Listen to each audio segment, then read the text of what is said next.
पूतना उद्धार। सुखदेव जी कहते हैं, परीक्षित, नंद बाबा जब मथुरा से चले तब रास्ते में विचार करने लगे कि वसुदेव जी का कथन झूठा नहीं हो सकता। इससे उनके मन में उत्पात होने की आशंका हो गई। तब उन्होंने मन ही मन भगवान ही शरण है, भगवान ही शरण है, वे ही रक्षा करेंगे, ऐसा निश्चय किया। पूतना नाम की एक बड़ी क्रूर राक्षसी थी। उसका एक ही काम था, बच्चों को मारना। कंस की आज्ञा से वह नगर, ग्राम और अहीरों की बस्तियों में बच्चों को मारने के लिए घूमा करती थी। जहाँ के लोग अपने प्रतिदिन के कामों में राक्षसों के भय को दूर भगाने वाले भक्त वत्सल भगवान के नाम, गुण और लीलाओं का श्रवण, कीर्तन और स्मरण नहीं करते, वहीं ऐसा राक्षसियों का बल चलता। वह पूतना आकाश मार्ग से चल सकती थी और अपनी इच्छा के अनुसार रूप भी बना लेती थी। एक दिन नंद बाबा के गोकुल के पास आकर उसने माया से अपने को एक सुंदरी युवती बना लिया और गोकुल के भीतर घुस गई। उसने बड़ा सुंदर रूप बनाया था। उसकी चोटियों में बेले के फूल गुथे हुए थे, सुंदर वस्त्र पहने हुए थी। जब उसके कर्ण फूल हिलते थे तब उनकी चमक से मुख की लटकी हुई अलकें और भी शोभायमान हो जाती थी। उसके नितंब और कुछ कलश ऊंचे ऊंचे थे और कमर पतली थी। वह अपनी मधुर मुस्कान और कटाक्षपूर्ण चितवन से ब्रजवासियों का चित्त चुरा रही थी। उस रूपवती रमणी को हाथ में कमल लेकर आते देख गोपियां ऐसी उत्प्रेक्षा करने लगी मानो स्वयं लक्ष्मी जी अपने पति का दर्शन करने के लिए आ रही हैं। पूतना बालकों के लिए ग्रह के समान थी। वह इधर उधर बालकों को ढूंढती हुई अनायास ही नंद बाबा के घर में घुस गई। वहां उसने देखा कि बालक श्री कृष्ण सैया पर सोए हुए हैं। परीक्षित, भगवान श्री कृष्ण के दुष्टों के काल हैं, परंतु जैसे आग राख की ढेरी में अनेक अपने को छिपाए हुए हों, वैसे ही उस समय उन्होंने अपने प्रचंड तेज को छुपा रखा था।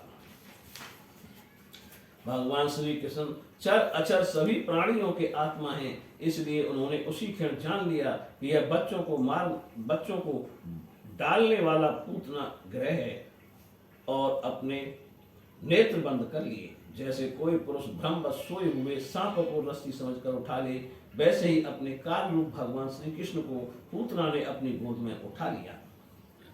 मखमली म्यान के भीतर छिपी हुई तीखी धार वाली तलवार के समान पूतना का हृदय तो बड़ा कुटिल था, किंतु ऊपर से वह बहुत मधुर और सुंदर व्यवहार कर रही थी। देखने में वह एक भद्र महिला के समान जान पड़ती थी। इसलिए रोहिणी और यशोदा जी ने उसे घर के भीतर आई देखकर भी उसकी सौंदर्य प्रभाव से हतप्रतिभ सी हो गई होकर कोई रोक टोक नहीं की, चुपचाप खड़ी खड़ी देखती रही। इधर भयानक राक्षसी पूतना ने बालक श्री कृष्ण को अपनी गोद में लेकर उनके मुंह में अपना स्तन दे दिया, जिसमें बड़ा भयंकर और किसी प्रकार भी पच न सकने वाला विष लगा हुआ था।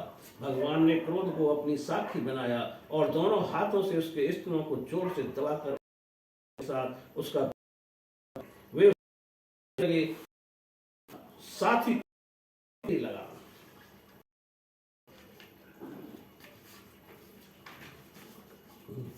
अब तो पूतना के प्राणों के आश्रय भूत सभी मर्म स्थान फटने लगे। वह पुकारने लगी, अरे छोड़ दे, छोड़ दे, अब बस कर। वह बार बार अपने हाथ और पैर पटक पटक कर रोने लगी। उसके नेत्र उलट गए, उसका सारा शरीर पसीने से लथपथ हो गया। उसकी चिल्लाहट का वेग बड़ा भयंकर था। उसके प्रभाव से पहाड़ों के साथ पृथ्वी और ग्रह के साथ अंतरिक्ष डगमगा उठे। सातों पाताल और दिशाएं गूंज उठी। बहुत से लोग वज्रपात की आशंका से पृथ्वी पर गिर पड़े। परीक्षित, इस प्रकार निशाचरी पूतना के स्तनों में इतनी पीड़ा हुई कि वह अपने को छिपा ना सकी, राक्षसी रूप में प्रकट हो गई।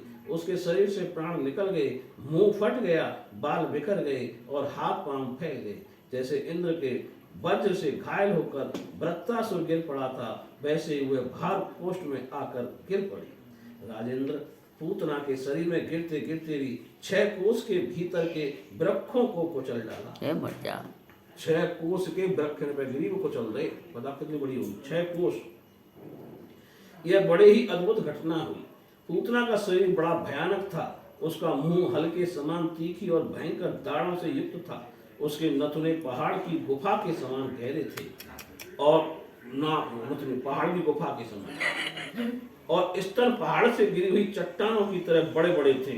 लाल लाल लाल लाल बाल चारों ओर बिखरे हुए थे, आंखें अंधे कुएं के समान गहरी, नितंब नदी के करार की तरह भयंकर, भुजाएं, जांघें और पैर नदी के पुल के समान तथा पेट सूखे हुए सरोवर की भांति जान पड़ता था। पूतना के उस शरीर को देखकर सब के सब ग्वाल और गोपी डर गए। उसकी भयंकर चिल्लाहट सुनकर उनके हृदय, कान और सिर तो पहले ही फट रहे थे।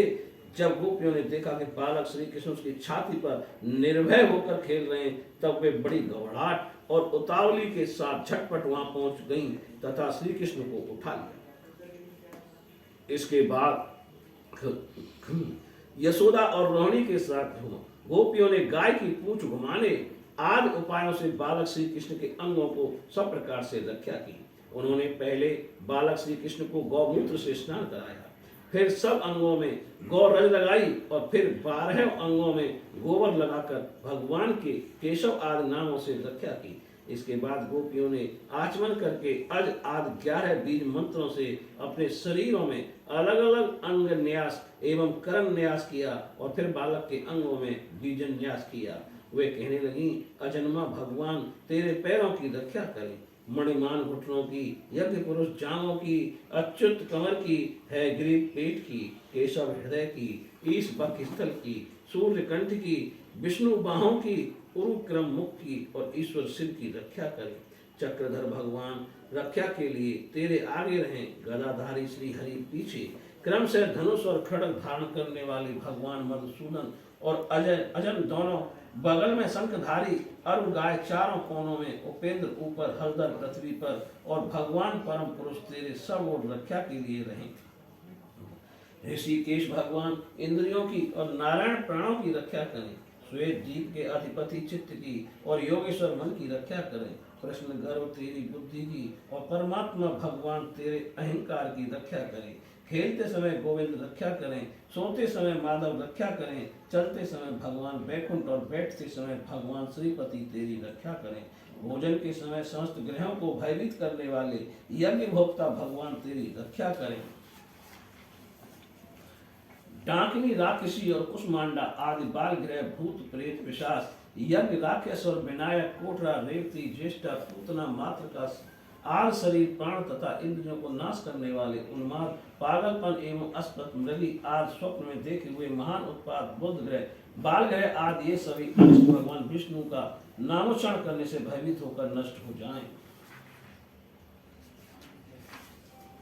श्री सुखदेव जी कहते हैं, परीक्षित, इस प्रकार गोपियों ने प्रेम पास में बनकर भगवान श्री कृष्ण की रक्षा की। माता यशोदा ने अपने पुत्र को स्तन पिलाया और फिर पालने पर सुला दिया। इसी समय नंद बाबा और उनके साथी गोप मथुरा से गोकुल में पहुंचे। जब उन्होंने पूतना का भयंकर शरीर देखा तब वे आश्चर्यचकित हो गए। वे कहने लगे, ये तो बड़े आश्चर्य की बात है। अवश्य वसुदेव के रूप में किसी ऋषि ने जन्म ग्रहण किया है, अथवा संभव है वसुदेव जी पूर्व जन्म में कोई योगेश्वर रहे हों, क्योंकि उन्होंने जैसा कहा था वैसा ही उत्पात यहाँ देखने में आ रहा है। तब तक ब्रजवासियों ने कुल्हाड़ी से पूतना के शरीर को टुकड़े टुकड़े कर डाला और गोकुल से दूर ले जाकर लकड़ियों पर रखकर जला दिया।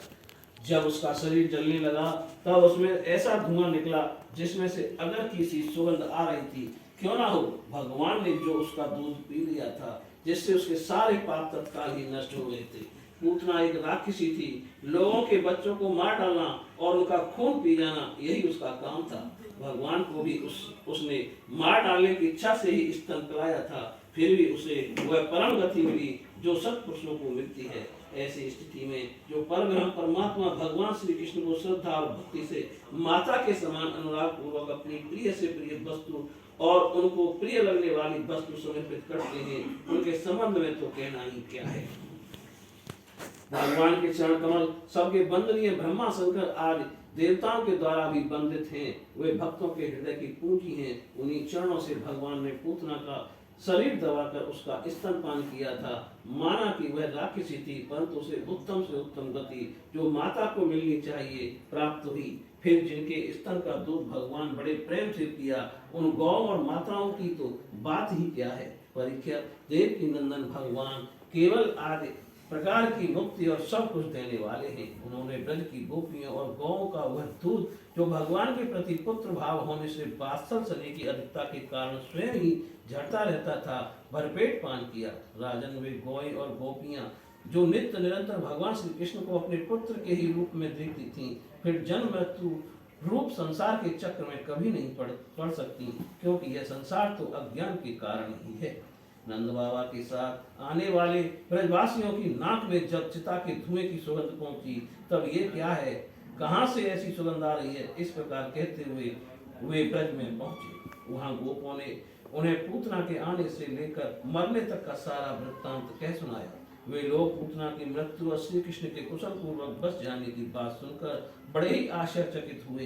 परीक्षित, उदार शिरोमणि नंद बाबा ने मृत्यु के मुख से बचे हुए अपने लाल को गोद में उठा लिया और बार बार उसका सिर सुनकर मन ही मन बहुत आनंदित हुए। यह पूतना मोक्ष भगवान श्री कृष्ण की अद्भुत बाल लीला है। जो मनुष्य श्रद्धा पूर्वक इसका श्रवण करता है, उसे भगवान श्री कृष्ण के प्रति प्रेम प्राप्त होता है। बोलिए श्री कृष्ण भगवान की जय।